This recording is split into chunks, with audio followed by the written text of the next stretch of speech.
8th example देखिए दोस्तों। 70 centimetre लंबी और 4 किलोग्राम द्रव्यमान की धातु की छड़ के दोनों सिरों से 10 सेंटीमीटर दूर रखे दो सूर धारों पर टिकी है। इसके एक सिरे से 40 सेंटीमीटर की दूरी पर 6 किलोग्राम द्रव्यमान का एक भार लटकाया गया है।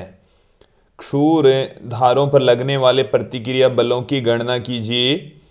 हमारे को इस क्वेश्चन में एक छड़ दे रखी है जो एक समान मोटाई की है, जिसका एक समान अनुप्रस्थ काट क्षेत्रफल है। छड़ की जो लंबाई है वो 70 सेंटीमीटर दे रखी है।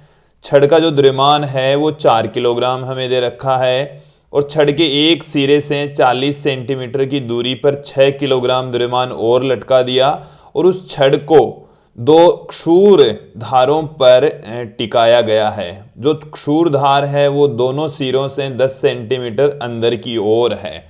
मैं इसके लिए आप लोगों को एक डायग्राम के जरिए समझाता हूं कि ये जैसे हमारे पास में कोई छड़ है और जो छड़ की लंबाई है वो है 70 सेंटीमीटर। ये ए बी कोई छड़ है। ए बी हमें दे रखा है क्वेश्चन में 70 सेंटीमीटर।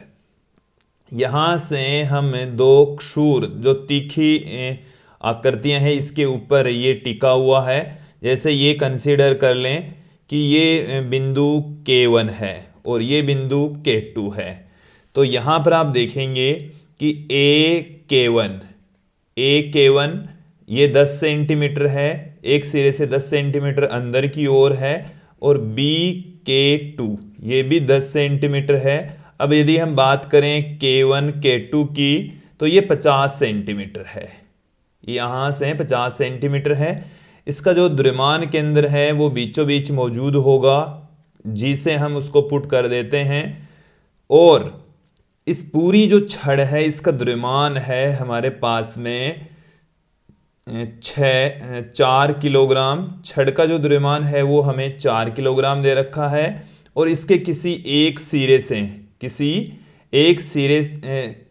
40 सेंटीमीटर की दूरी पर, जैसे इस सिरे से 40 सेंटीमीटर की दूरी पर यहां पर जैसे हम कंसीडर कर लें कि यहां पर 6 किलोग्राम का द्रव्यमान और लटका दिया है। तो यहां पर द्रव्यमान लटकाया गया है तो उसकी वजह से जो भार उत्पन्न हुआ उसको हम W1 से पुट कर दें, और इस छड़ की वजह से जो भार उत्पन्न हुआ उसको मैं W से पुट कर देता हूं। इस क्वेश्चन में देखेंगे, समझेंगे कि जो W है छड़ का जो भार है उसको हम W से पुट करें छड़ का द्रव्यमान इनटू गुरुत्वीय त्वरण। छड़ का जो द्रव्यमान है वो है 4 किलोग्राम और G की वैल्यू है 9.8। तो यहां से ये हमारे पास में आ जाएगी 39.2 न्यूटन। ये W की वैल्यू है। और जो द्रव्यमान हमने यहां पर लटकाया है इससे 40 सेंटीमीटर की दूरी पर, उस बिंदु को हम P नाम दे देते हैं। तो बिंदु P पर भार उसको हमने नाम दे दिया W1, जो कि M1 इंटू G के बराबर है। ये जो M1 है वो इससे लटकाया गया भार है। M1 बराबर हमें क्वेश्चन में दे रखा है 6 किलोग्राम। तो यहां से 6 गुणा में 9.8, तो ये हमारे पास में आ गया 58.8 न्यूटन। ये हमारे पास में आ गया 58.8 न्यूटन। अब यहां से हमें वैल्यू फाइंड आउट किसकी करनी है? इस क्षूर धार के ऊपर इधर प्रतिक्रिया बल ऊपर की ओर लगता है R1, इस पर हम कंसीडर कर लें ऊपर की ओर प्रतिक्रिया बल काम कर रहा है R2। हमें इस R1 तथा R2 की वैल्यू फाइंड आउट करनी है। R1 का मान कितना है, R2 का मान कितना है, ये दोनों वैल्यूज हमें ज्ञात करनी है, फाइंड आउट करनी है। तो यहां पर आप देखेंगे इसको हम घूर्णन साम्यावस्था तथा रेखीय साम्यावस्था के संतुलन की स्थितियों से इनकी वैल्यू फाइंड आउट करेंगे। सबसे पहले हम बात करते हैं ये छड़ यदि गति नहीं कर रही है तो रेखीय साम्यावस्था में, रेखीय साम्यावस्था की स्थिति में, रेखीय साम्यावस्था की स्थिति में क्या होगा? रेखीय साम्यावस्था की स्थिति में जो कुल बल है वो शून्य हो जाएगा। तो यहां पर आप देखेंगे ऊपर की ओर लगने वाले बल तो हैं R1 और R2, तो यहां से हमारे पास में देखिए क्या निकल कर आएगा, R1 प्लस R2 बराबर नीचे की ओर लगने वाले बल W1 plus W plus W1। तो W की वैल्यू हमारे को 39.2 दे रखी है और यहां से हमें ये वाली वैल्यू दे रखी है 58.8, और जब इसको हम टोटल करेंगे तो ये हमारे पास में आ गई है 98 न्यूटन। फिर उसके बाद में हम बात करते हैं घूर्णन साम्यावस्था की। घूर्णन साम्यावस्था की स्थिति में,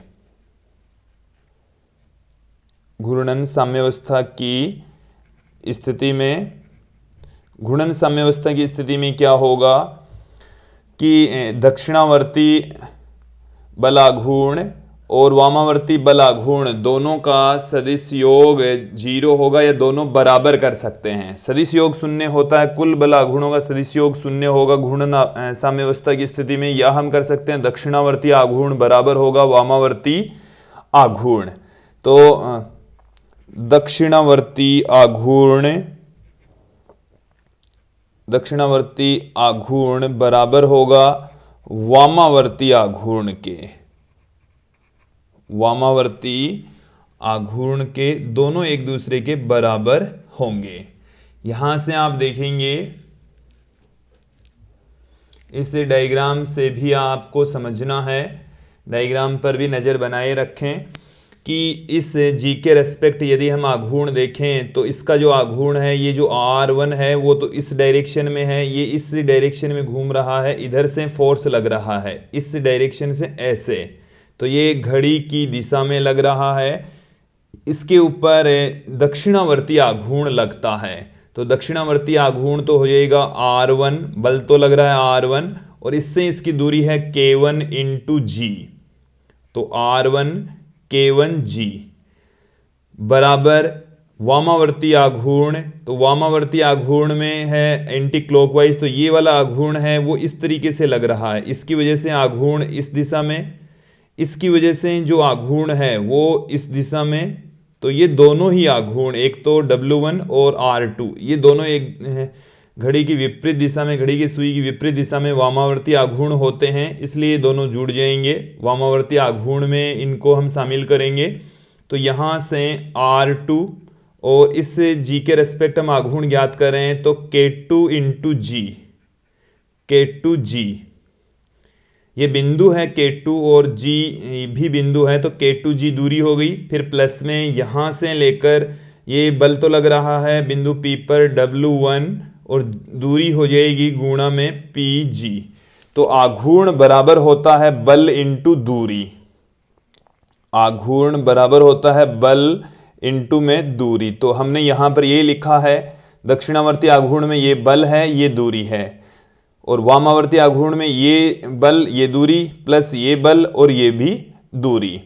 तो यहां से हम इसको कैलकुलेट करेंगे, K1G कितना है, देखो यहां से यहां तक की डिस्टेंस है 50 सेंटीमीटर और ये है इसके मध्य भाग में, तो K1G है वो होगा K1G और ये होगा यहां पर 25 सेंटीमीटर, K2G वो भी होगा 25 सेंटीमीटर, इसके साथ में PG ये इस सिरे से 40 सेंटीमीटर है, तो यहां से ये 35 सेंटीमीटर की डिस्टेंस पर रहेगी, यहां से यहां तक की जो डिस्टेंस है वो 5 सेंटीमीटर रहेगी, तो PG की जो वैल्यू है वो है 5 सेंटीमीटर।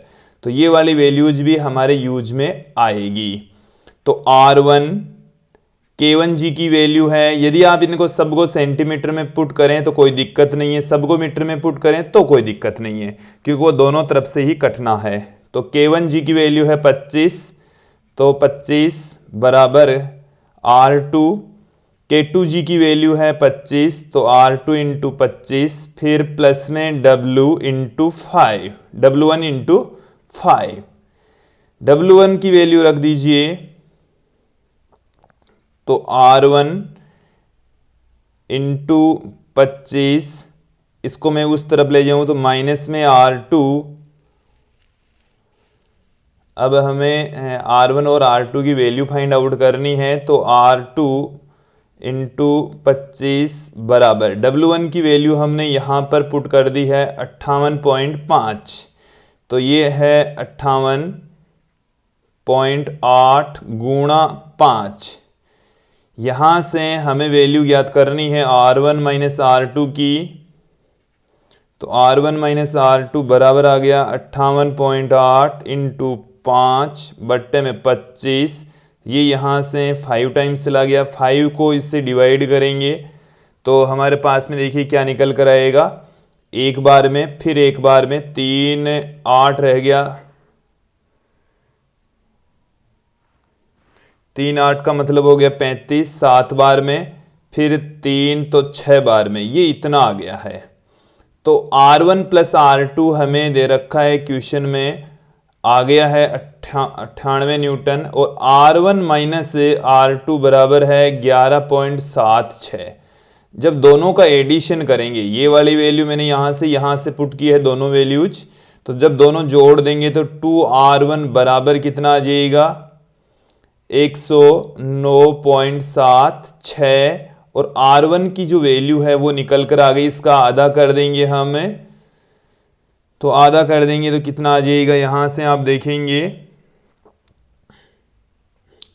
ये 76 का आधा तो हो गया है, यहां पर 2 का भाग लगा दिए, ये 5 टाइम्स चला गया, फिर इसमें 4 बार में चला गया, फिर 1 शेष तो 8 बार में चला गया, फिर 1 शेष तो 8 बार में चला गया, तो R1 की वैल्यू इतनी आ चुकी है। अब R1 इतनी आ चुकी है तो इसमें से कैलकुलेट करके इसमें रख दो,